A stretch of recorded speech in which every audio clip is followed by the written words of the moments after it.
The Atlas NYC Mile Race itakuwa inafanyika siku ya leo katika jiji la New York City.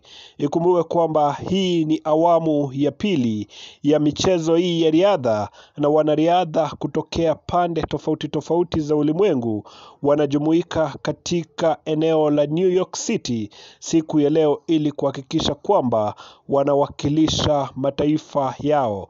Na bila shaka siku ya leo Wakenya tuko na wawakilishi kadhaa ambao tuna matumaini kwamba watakuwa wanatuwakilisha vizuri sana katika kitengo ambacho tutakuwa tukiangazia.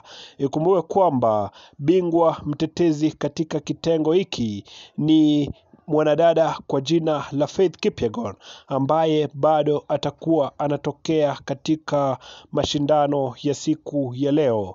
Unapata kwamba wapinzani wa Faith Kipyegon atakuwa ni Mkenya Susan Ejore, ambaye walikuwa naye katika eneo la Tokyo, na tuliweza kuona kwamba aliweza kuperform vizuri sana.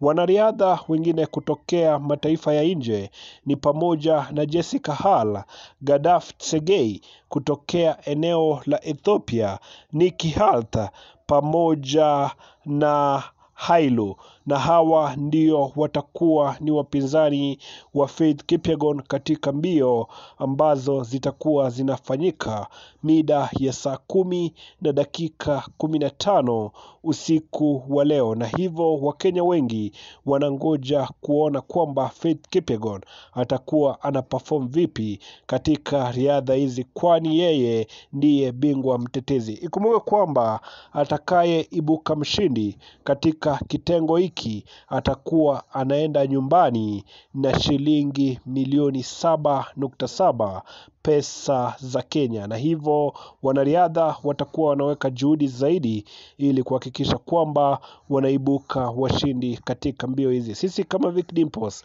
tuko hapa kufuatilia masuala haya moja kwa moja, na bila shaka ujio wote ibuka utakuwa unaupata katika channel hii. Unachohitaji ni kusubscribe ili wa kwanza kupokea taarifa zetu pindi tunavyozi upload, na bila shaka ndani ya Vic Dimples utapata updates za kila kitu ambacho kitakuwa kinatokea kutoka New York City.